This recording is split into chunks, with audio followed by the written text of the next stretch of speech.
Everybody, আসসালামু আলাইকুম। কেমন আছেন সবাই? আশা করি আপনারা সবাই অনেক অনেক অনেক ভালো আছেন আর সবাই নিরাপদে আছেন। এখন বাজে বেলা 5:30। আজকে বিকাল থেকে ব্লগটা শুরু করলাম। কাজ থেকে ফিরে খাওয়া দাওয়া শেষ করে শাওয়ার নিয়ে, যদি এটা স্কেজুল করা ছিল ঈশানের চশমা, মানে ওর আগেই ছিল, তো নতুন চশমা নেবে, তো মার অ্যাপ্রুভাল তো লাগবেই। তো আমরা যাচ্ছি হচ্ছে ফুল ফ্যামিলি চশমার ফ্রেম পিক করতে। তো আপনার ভাইয়া যাচ্ছে, জিজেল যাচ্ছে, সবাই মিলে যাচ্ছি। কারণ জিজেলও বাসায় বসে থেকে থেকে বোর হয়ে গেছে, সেজন্য বললাম তুমিও চলো। তো এখন যাচ্ছি হচ্ছে চশমা ফ্রেম কিনতে, তারপরে বাড়ি ফিরে তো ডিনার আয়োজন করতে হবে। তারপর কি প্ল্যান যাই না, আগে চশমা কিনতে যাই, ওখান থেকে যদি মাইন্ড চেঞ্জ হয় বা কোনো প্ল্যান চেঞ্জ হয় তাহলে তো হবেই। তো ঠিক আছে, চলেন চশমার দোকানে যাই। কারণ এই প্যান্ডামিক সিচুয়েশনে চশমার দোকানে রেস্ট্রিকশন করে দিয়েছে, মাত্র 2জন করে ঢুকতে পারবে। তো আমি আর জিজেল যাবো, চশমার ফ্রেম পিক করবো, তারপর আপনার ভাইয়া যাবে, পেমেন্ট করে চলে আসবে। চলেন। জিজেলও যাচ্ছে, আর সবচেয়ে মজার বিষয়, যেহেতু চশমার দোকানে যাচ্ছে, জিসেল ডিসাইড করেছে ও চশমা পরবে। আমাকে বারবার করে জিজ্ঞাসা করছিল, ওর চশমাটা শুধু যখন ও কম্পিউটারে কাজ করে তখনই পরার কথা, আর চশমা পরলে ওকে মাশাআল্লাহ কিউট লাগে। তো চলেন যাই। Where is your dad? Is he coming? Okay. তা আমাদের চশমার দোকানের কাজ শেষ, তারপর আপনার ভাইয়া বললো চলো একটু কোলসে যাই, যেহেতু স্কুল শুরু হচ্ছে বাচ্চাদের কিছু নতুন কাপড় কিনে দিই। তো কোলসে এসেছি। কোলসে এসে মনে হলো যে কোলসে কিছুই নেই, কারণ এই প্যান্ডামিকের জন্য স্টোরে বেশি ভালো কিছু নেই। ওরা মনে হয় ইনভেন্টরি করা বন্ধ করে দিয়েছে, এরকম একটা অবস্থা। তা আমি আর আপনাদের ভাইয়া ঘুরে ফিরে সবাইকে নিয়ে দেখে দেখে জিনিসপত্র কিছু কিনলাম। কিনলো হচ্ছে মেনলি বাচ্চাদের কাপড়, স্পেশালি ঈশানের কাপড় কেনা হয়েছে। তো আমি একটু গেলাম হচ্ছে আমার চিরাচরিত জায়গায় একটু ঘরের জিনিসপত্র দেখতে। তো সেখানে গিয়ে দেখলাম যে কিছুই নেই। তো কি আর করা, ঘুরে টুরে কিছু যখন না পেয়ে মানে ফিরে আসছিলাম, তখন দেখলাম পাশে সামার কালেকশনের কিছু মানে আউটডোরের বাটি টাটি আছে। তো সেটার দিকে তাকাতে তাকাতেই সবাই আমাকে ঠেলে মানে ঠেলতে ঠেলতে টানতে টানতে এখান থেকে নিয়ে এসেছে। কারণ আমার বাসার মানুষ যখনই দেখে আমি কাচের থালা বাটি তারপরে হচ্ছে মানে হাঁড়ি পাতিলের দিকে যাই, সবার মাথা গরম হয়ে যায়। যেই জিনিসই করতে থাকুক সবাই মিলে মাকে ওখান থেকে টেনে বার করার কঠিন একটা চেষ্টা চালায়। আমি আসলে মনে মনে একটা কফি মেশিন খুঁজছি, সেটা কি কফি মেশিন পরে একদিন আলোচনা হবে। তো এই যে ঘুরতে ঘুরতে এই কালেকশনটা দেখলাম, এত রংচঙা আমার কাছে মনে হয়েছে, যদি আমি এটা নিতাম না, যদি ঘুরে ঘুরে দেখছিলাম, আমার এটা দেখে অনেকটা মেক্সিকান মনে হয়েছে, এরকম একটা অবস্থা।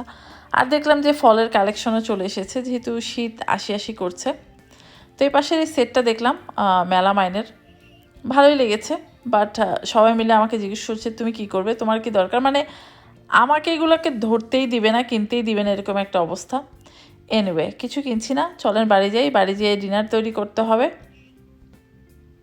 তো বাড়ি ফিরে এসে যেটা ডিসাইড হলো, প্রথমে বলেছে সবাই পিৎজা অর্ডার করবে, বললাম যে পিৎজা অর্ডার করার দরকার নেই, আজকে নতুন একটা রেসিপি ট্রাই করি।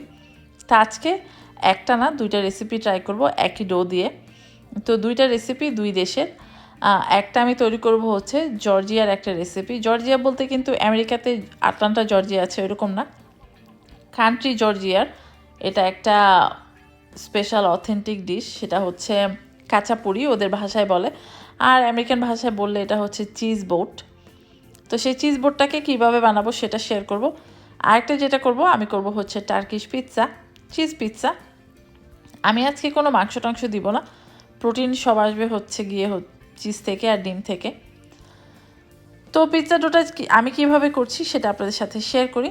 আমি এখানে নিব হচ্ছে ইস্ট, এটার মধ্যে আমি চিনি, লবণ, তেল এইসব দিয়ে তৈরি করব। তো পরিমাণটা বলে দিচ্ছি, এখানে আমি প্রথমে 1.5 টেবিল চামচের মতো ইস্ট দিয়ে দিচ্ছি, আর এখানে আমি ড্রাই অ্যাক্টিভ ইস্ট নিয়েছি। আর এটার সাথে আমি এখন অ্যাড করব হচ্ছে লবণ আর চিনি, লবণটা নিজের টেস্ট অনুযায়ী, আর চিনি এখানে আমি ইউজ করেছি হচ্ছে 3 চা চামচ চিনি। আসলে এই রেসিপি আমি সব সময় চেষ্টা করি ডিফারেন্ট রেসিপি করে আমার বাচ্চাদের খাওয়ানোর জন্য। সেটাতে যেটা হয় বাচ্চারা সব খাবার একটা অভিজ্ঞতা হলো। বা আমার বাচ্চারা মনে হয় যে বাঙালি খাবার খায়, অত খায় না, ধরেন মাছ তো বেশি খেতে পারবে না, ওই মাংস দিলে তারপর হচ্ছেন ফুলকপি ভাজি ওসব খাবে। আমরা যেরকম একদম ট্রেডিশনাল যেই তরকারি আছে, ওইরকম তরকারি ওরা খায় না। আর যেহেতু আমার বাচ্চারা খেতে ভালোবাসে ডিফারেন্ট রেসিপি, সেই জন্য আমিও করতে আগ্রহী খুব হই। তা আমি এখানে ইস্ট, চিনি, লবণ দিয়ে এখানে আমি 1 কাপ ওয়ার্ম ওয়াটার নিয়েছি। ঠান্ডা পানি দিলে কিন্তু ইস্ট অ্যাক্টিভ হবে না। ওয়ার্ম ওয়াটার নিয়ে এটাকে ঢেকে রেখে দিব। তারপরে এটা দিয়ে আমি পিৎজার ডোটা রেডি করব। পিৎজার ডোটাতে আমি কিন্তু আজকে ব্যবহার করব হচ্ছে ডিম।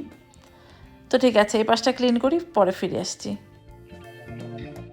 তো সব কিছু জায়গা মতো রেখে এখন আমি যেটা করব, আমি করব একটা চিজের মিক্সচার রেডি করব। এখানে আমি নিয়েছি ক্রিম চিজ, এখানে আমি নিয়েছি হচ্ছে ফ্যাটা চিজ, আর এখানে আমি নিয়েছি হচ্ছে ব্লক মজরেলা চিজ। আপনি যদি চান বাজারে যে শ্রেডেড চিজ পাওয়া যায় মজরেলা চিজ, সেটা দিলেও পারেন। তা আমি ব্লকটাই নিয়ে এসেছি। ব্লকটাতে আমার মনে হচ্ছে দামটা একটু সস্তা পড়ে। বাসায় এনে গ্রেড করে নিব, তো সমস্যা কি, তো গ্রেড করে নিলাম। গ্রেড করার পরে এখন আমি চিজটাকে 2 ভাগ করব। 2 ভাগ করে, যেহেতু আমি 2 ধরনের 2টা চিজের স্টাফিং করব, সেই জন্য একটাতে আমি করব হচ্ছে 3টা চিজের মিক্সচার, আরেকটার মধ্যে করব জাস্ট 2টা চিজ।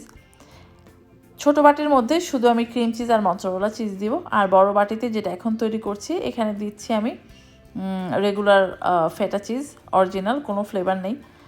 আর দিয়েছি হচ্ছে মজরেলা চিজ, আর তার মধ্যে দিব হচ্ছে আমি একটা ব্লকের হাফ ব্লক ক্রিম চিজ দিয়ে, এটার মধ্যে অরিগ্যানো দিয়ে এটাকে খুব ভালো করে এখন মাখিয়ে নিব। তো মাখানো শেষ করে ফিরে আসি। তো আমার চিজের চিজটা রেডি করা হয়ে গেছে। এখানে ইস্টটাও অ্যাক্টিভ হয়ে গেছে। এখন আমি এখানে দিয়ে দিচ্ছি 2টা ডিম। আপনারা যদি চান একটা ডিম দিতে পারেন, কিন্তু আমি 2টা ডিম দিচ্ছি। আর যেহেতু এখানে আমার 3 কাপ ময়দা আছে, তো এই ডিমটাকে এখন এই ইস্টের যে মিক্সচারটা তার সাথে খুব ভালো করে বিট করে আমি এটা দিয়ে দিব হচ্ছে ওই যে ময়দাটা রাখা আছে সেই ময়দার মধ্যে। আর ডোটা খুব বেশি শক্ত করবেন না, সফট একটা ডো করবেন। আর যদি মনে করেন যে এই মিক্সচারটা ছাড়াও দেওয়ার পরে ডোটা একটু শক্ত হচ্ছে, তখন যেটা করবেন, একটু ওয়ার্ম পানি ওই যে আমি পাশে রেখেছি সেটা দিয়ে এই ডোটাকে ভালো করে সফট করে ফেলবেন। আবার এমন সফট করে ফেলবেন না যেটা একদম কি বলবো, একদম ঢেলঢেলা হয়ে যায়, ঢেলঢেলাও করবেন না। স্টিকি করবেন যেটা হাতে লেগে যাচ্ছে স্ট্রেচি। আমি দেখাচ্ছি কীরকম হবে, তাহলে আপনাদের একটা আইডিয়া হবে। এই যে দেখেন এরকম স্টিকি হয়েছে। তারপর আমার এখানে একটু পানি লাগবে, যেহেতু এখানে সেখানে আটা ময়দা জমে আছে। তো পানি দেওয়ার পরে তার মধ্যে আমি দিয়ে দিব হচ্ছে 2 টেবিল চামচ পরিমাণ অলিভ অয়েল। অলিভ অয়েল দেওয়ার পরে এটাকে খুব ভালো করে মথে আমি এটাকে সুন্দর একটা স্মুথ ডোতে পরিণত করব।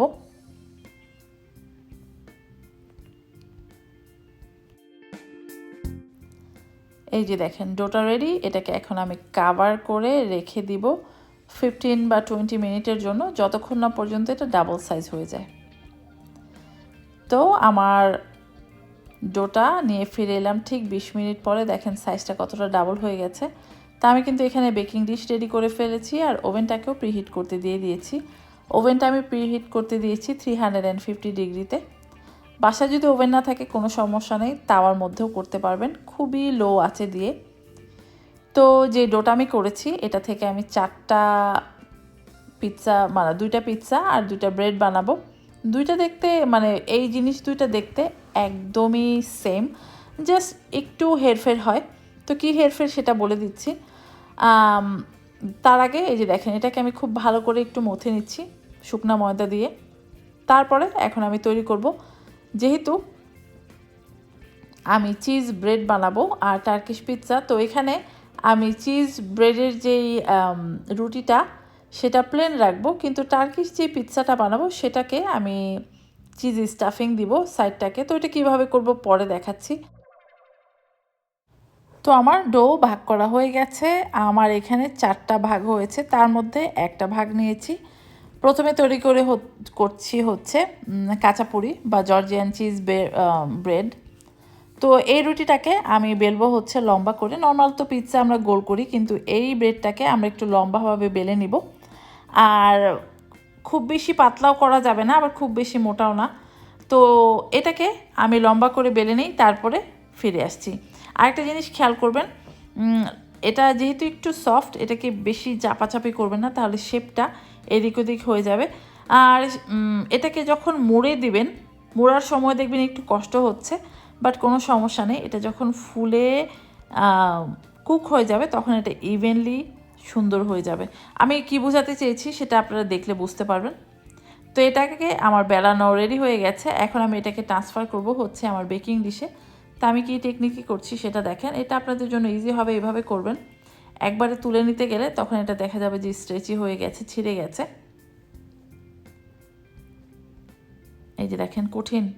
এটা কিন্তু আমি ফুড নেটওয়ার্কে দেখেছি এরকম করে ওরা যখন কেক বানায় ফান্ডনগুলো উঠায় এইভাবে। তো এটাকে সুন্দর করে বিছানো হয়ে গেছে। এখন আমি এটার মধ্যে দিব হচ্ছে চিজ স্টাফিং। তো রুটিটা সুন্দর করে বেলে নিয়েছি। এখন আমি রুটির মধ্যে দিয়ে দিচ্ছি অল্প একটু অলিভ অয়েল।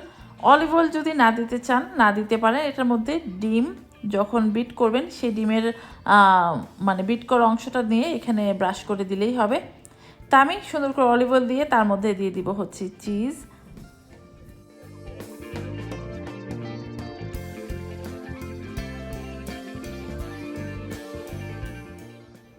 আর যেহেতু এটা চিজ ব্রেড, এটাতে কিন্তু একটু বেশি পরিমাণে চিজই দেওয়া লাগবে। তারপরে যে দেখেন আমি পাশটাকে কীভাবে মুড়ে দিচ্ছি। পাশটাকে একটু ভিতর দিকে মুড়ে নিয়ে একটু চেপে দিবেন যাতে এটা মানে যে মুড়ানোটা সেটা যাতে থেকে যায়, খুলে না যায়। তো একটু টাইট করে মুড়বেন। মোড়ার পরে এটাকে দুই পাশ থেকে এটাকে এই জায়গাটাকে স্পেশালি কর্নারগুলোকে একটু ঘুরিয়ে দিবেন, তাহলে এটা শক্ত হয়ে লেগে থাকবে, না হলে কিন্তু এটা খুলে যাবে। খুলে গেলে কিন্তু এটার যেই মানে সিগনেচার যেই কি বলবো সাইজটা সেটা কিন্তু হবে না। কারণ নর্মালি দেখবেন এই রুটিগুলা অনলাইনেও দেখবেন এরকম লম্বাটে হয় নৌকার মতো। তো এটা রেডি করা হয়ে গেছে। এখন আমি যেটা করব, একটা ডিম ফেটে মানে ভেঙে এটাকে খুব ভালো করে বিট করে নিচ্ছি।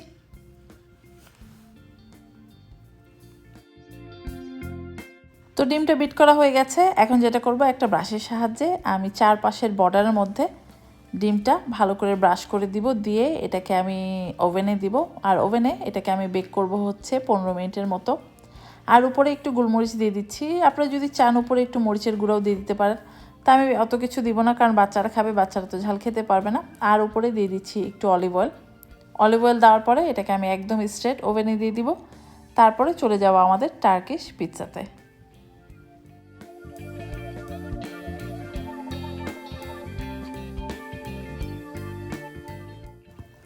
তো আমাদের কাঁচাপুরি এখন ওভেনে বেক হচ্ছে। এখন আমি বানাবো হচ্ছে টার্কিশ পিৎজা। তো আজকে টার্কিশ যে পিৎজা সেটা আমরা বানাবো হচ্ছে স্টাফ ক্রাস্ট দিয়ে। তো স্টাফ ক্রাস্টটা কীভাবে করছি সেটা দেখাচ্ছি। আর রুটিটা আগে যেভাবে বেলেছি এক্স্যাক্টলি সেম ওয়েতে লম্বা করে পাতলা করে বেলে নিতে হবে। এই যে দেখেন রুটিটা লম্বা করে বেলে নিয়েছি। এখন যেটা করছি, যে প্লেন চিজের যে স্টাফিংটা তৈরি করেছি জাস্ট ক্রিম চিজ আর মজরেলা চিজ দিয়ে, সেই চিজটাকে আমি ছোট একটা লাইন করে, চিকন একটা লাইন করে একদম রুটিটার কর্নারের দিকে মানে বর্ডারের দিকে চারোপাশে এটাকে আমি সুন্দর করে দিয়ে দিব। তারপরে এটাকে আমি কিভাবে মুড়ে দিচ্ছি সেটা একটু লক্ষ্য করে দেখবেন। মোড়ার সময় একটু চেপে চেপে মুড়তে হবে, না হলে কিন্তু এটা খুলে যাওয়ার চান্স আছে। খুলে গেলে কিন্তু এই পিৎজাটা দেখতে ভালো লাগবে না, ভেতরে চিজটাও পড়ে যাবে। তো এই যে দেখেন ঠিক এইভাবে করে আমি এটাকে খুব ভালো করে ভিতরের দিকে মুড়ে মুড়ে দিব।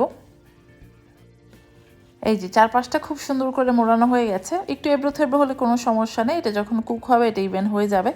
তো এখন এটার মধ্যে আমি দিব হচ্ছে গিয়ে চিজ স্টাফিং। তার আগে একটা বোকামি করেছি, আগেই এটাকে আমার ট্রেতে নিয়ে নেওয়া উচিত ছিল, বাট হয়নি, বেশি এক্সাইটেড হয়ে গেছি সেই জন্য। তো এনিওয়ে ট্রেতে উঠানো হয়ে গেছে। এখন আমি এটার মধ্যে দিব হচ্ছে চিজ। তারপরে যদি চান এটার মধ্যে ডিমটা যে ভেঙে রেখেছেন সেটা একটু ব্রাশ করে দিতে পারেন, অলিভ অয়েল দিতে পারেন, যেভাবে খুশি। আমি কিছুই করবো না, আমি জাস্ট স্ট্রেট চিজটা এটার ভিতরে দিয়ে দিব। আর চিজটা একটু বেশি পরিমাণে দিলেও পারবেন দিতে, বেশি চিজ মানে বেশি মজা, এটা মনে রাখবেন। চিজ দিয়ে দিব। তারপরে এটাকে এটার চারপাশে আমি ডিম দিয়ে ব্রাশ করে দিব। এটাকেও আমি ওভেনে দিয়ে 15 মিনিট কুক করব।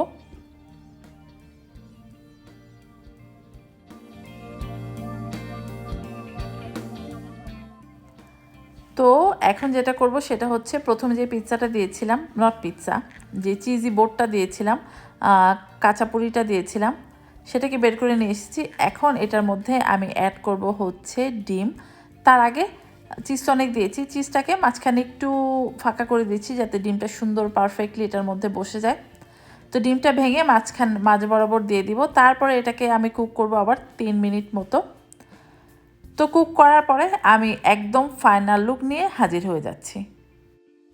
এই যে দেখেন, কঠিন জার্মানি কাঁচাপুরি বা চিজ বোট রেডি। তো এটাও রেডি হয়ে গেছে, টার্কিশ পিৎজাটাও রেডি হয়ে গেছে, সেটা ওভেন থেকে বের করে নিচ্ছি।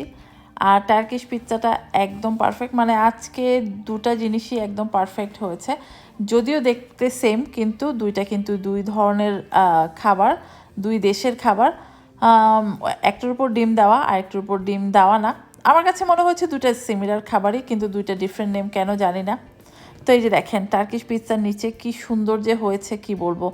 আর যেহেতু এটা স্টাফ ক্রাস্ট, এটা যে কি মজা হয়েছে, কঠিন খেতে হয়েছে, খেলে অজ্ঞান হয়ে পড়ে যাবেন। আমি কেটে সার্ভ করব, আর বাচ্চাদের সবার ক্ষুধা লেগেছে। আর আজকে যেই অ্যামাউন্টটা আমি করেছি তাতে 2টা চিজ বোট হয়েছে আর 2টা টার্কিশ পিৎজা হয়েছে। তো আমি কাটতে না কাটতেই সবাই হাজির। আর এই যে এই ব্রেডটাকে খেতে হয় এইভাবে, চিজ ব্রেড, এগটাকে একটু মানে সব জায়গায় ছড়িয়ে দিয়ে তারপরে পাশ থেকে এটাকে ছিঁড়বেন আর এই চিজের মধ্যে, এগের মধ্যে ডিপ করবেন আর খেয়ে ফেলবেন। এইভাবেই এই ব্রেডটাকে খেতে হয়। আর টার্কিশ পিৎজার মতোই খাবেন, কোনো সমস্যা নেই। আর টার্কিশ পিৎজাতে আপনারা যদি চান কিমা, চিকেন কিমা, ল্যাম্ব কিমা, বিফ কিমা, ভেজিটেবল দিয়েও করতে পারেন। কিন্তু আমি এই যে এইভাবে করেছি, এইভাবে খেয়ে দেখবেন, একদম ট্রেডিশনাল অথেন্টিক টার্কিশ পিৎজা আর হচ্ছে একদম ট্রেডিশনাল অথেন্টিক কাঁচাপুরি, যেটা হচ্ছে জর্জিয়ান চিজ ব্রেড।